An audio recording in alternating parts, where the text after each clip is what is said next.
Hi, my name is Zina Sabir. I'm a senior majoring in biochemistry. I'm also the social media representative for the ASU School of Molecular Sciences. Hi, my name is Grace, and I'm a senior majoring in biochemistry at the ASU School of Molecular Sciences. Let's talk about some strategies for studying that can increase your performance on exam day. If you have trouble recalling certain information from your courses and your lecture, it's really important that you write things out, draw things out, just because reading things passively, like reading a study guide passively or just reading your notes passively, it's harder to retain information. So it's really helpful to draw things out, especially if you're a visual learner. So for many of you that may be taking chemistry, biology, even biochemistry, make sure to diagram things out if you're learning about cellular respiration or you're doing like an organic chemistry mechanism. The more you write things out, the more it'll help to retain and process in your brain. So diagrams are very helpful. If you like to learn with mnemonics or acronyms, there's so many out there. You can make your own to help retain the information, or you can even find some on the internet, and they're all really helpful to help you better cement the information that you're learning. You should also print out a list of questions. Take a timed practice exam to test your knowledge. Make sure to mimic the actual testing session. You can do this by setting up a timer for the exact amount of time needed to complete the exam. If you are taking a virtual class, create your practice exam on a Word document or on a Google Forms page. Color-coding sections of your notes are a really great way to organize and concentrate on the material you're studying for your upcoming exam. However, it's really important that you color code smartly. So you don't just want to be color coding a whole paragraph and hope that the material sinks in. What I usually like to do is I will usually take my lecture notes, or if I'm making a study guide, I'll write out my study guide. And then when it comes time to review my notes or my study guide, I like to use a highlighter then. And I usually pick a couple colors. You don't want to pick a lot because it could get really distracting to have all these different colors, but just pick a few and then just highlight some key points that you want to emphasize. Maybe your professor has really been emphasizing a couple concepts repeatedly in class, and so you know there's a higher likelihood of it showing up on the test. So I like to highlight key concepts. I also like to highlight concepts that I might be struggling with more, or it might be my weaker area. So just so I know that, okay, when I see that highlighted section, I know that I need to review it more or maybe get some additional help from my professor. When talking about time management and scheduling, I think a really important thing to do is plan. With us building up to finals week, one of the best things you can do for yourself is to look at all the days you're taking finals and to write those days down in like a planner. If you like a physical planner, you can set reminders on your phone or even use Google Calendar. It's just really important to put that date down somewhere so you know exactly about when you need to start getting a game plan going to prepare for the day of your exam. I think it's also really important to also schedule time that you're going to spend studying for the exam. So I actually like to write in my planner the days that I will spend studying, and I will even write down the times. So like from 1 p.m. to like 3 p.m. I'll be studying for my chemistry final. And I just like to allot this time aside because I know myself as a person. It takes me a little bit more time than the average person to study for exams. And so everyone knows themselves. Everyone is different. So if you're someone that needs to spend a little more time studying, make sure you schedule that time for yourself in advance so that you're not cramming at the last moment. To receive the best results, try and prepare several weeks ahead. This will reduce stress and the nerve-wracking feeling days before the exam. For example, arrange an appointment for office hours to meet with your professors prior to the exam date. They can provide helpful tips on how to prepare for the final. You can ask questions and discuss materials or areas of confusion.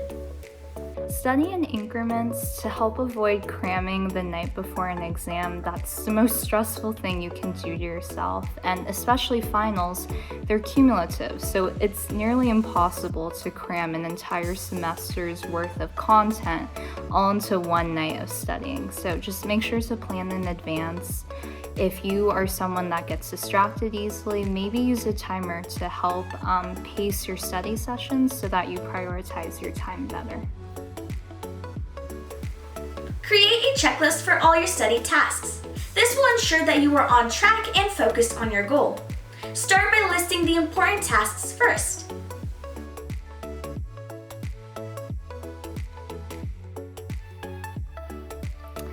As many of you are probably all busy studying and hustling for finals, it's also really important to take care of your well-being throughout the week of finals. It is as simple as having a regulated sleep schedule. Getting 7 to 8 hours of sleep will benefit your mental and physical health. You can adjust your schedule by using an app or making your own personal sleep tracker. A proper sleep schedule will reset your circadian rhythm. This will prevent you from staying up all night or from taking long naps throughout the day. Instead, you will increase your productivity during the daytime. Although things can get really busy studying, attending review sessions, and even going to office hours, it's really important that amidst all of that, you don't sacrifice your meal times. So make sure to stay hydrated, eat a well-balanced meal. It'll just help to, lift the mood a little bit and make you feel a little more energized. You're using your brain to study for these long amounts of time, and your brain needs that good ATP. And how else can you get that unless if you're eating some good nutritious food? If you don't feel like eating a meal though, at least eat a snack and it'll be able to keep you going when you're studying for your finals. If you are having trouble concentrating, try to block out any background noise by listening to relaxing music. You can listen to piano or ambient music. Look for some study playlists online, such as the SMS Study Jams playlist, or classical instrumentals. This will help you keep a positive mindset and keep you motivated. When studying for really long periods of time, it's really important to take some breaks in between. You need to give your brain some time to just process the information that you studied. So studying straight for several hours without a break can be really counterproductive. A good technique that I really like to use when studying is called the Pomodoro technique. For the Pomodoro technique, how it usually works is you pick whatever you're gonna study. So for whatever class, if you have a concept sheet, a study guide, set a timer for 25 minutes, and during that 25 minutes, only focus on the item that you're studying. Make sure that all distractions are put away, so put your phone away, whatever other items that tend to distract you, make sure that all of those are cleared away so that you can only focus on the item at task.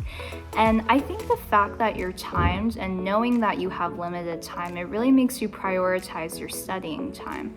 So I think timing yourself is a really good method. And once the 25 minutes are up, you're able to take a 5-minute break. It could be a little longer, like 5 to 15 minutes, but during that break, you can really do whatever you want. You can do a little stretching, you can maybe watch a short Netflix episode, or even go for a walk, but anything that will help to sort of de-stress and take your mind off of studying a little bit. And then once that timed break is up, you can go back to studying again for 25 minutes, and you just keep the cycle going.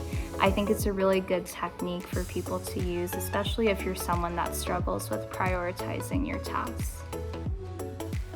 This semester, students will be taking their exams either virtually or in person. Therefore, you should check your syllabus to make sure you are following the guidelines and requirements for each test that you will be taking. If you are taking a proctored online exam, set up a designated testing space to prevent distractions from your surrounding. You can create a small testing space in your room or dorm. You can also reserve a study room at public libraries or check with your on-campus library.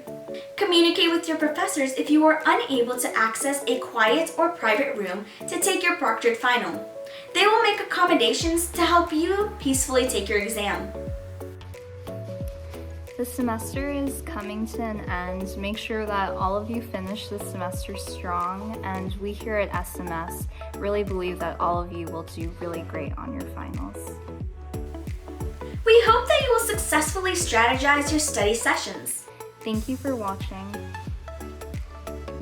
Make sure to subscribe to this channel and please give this video a thumbs up.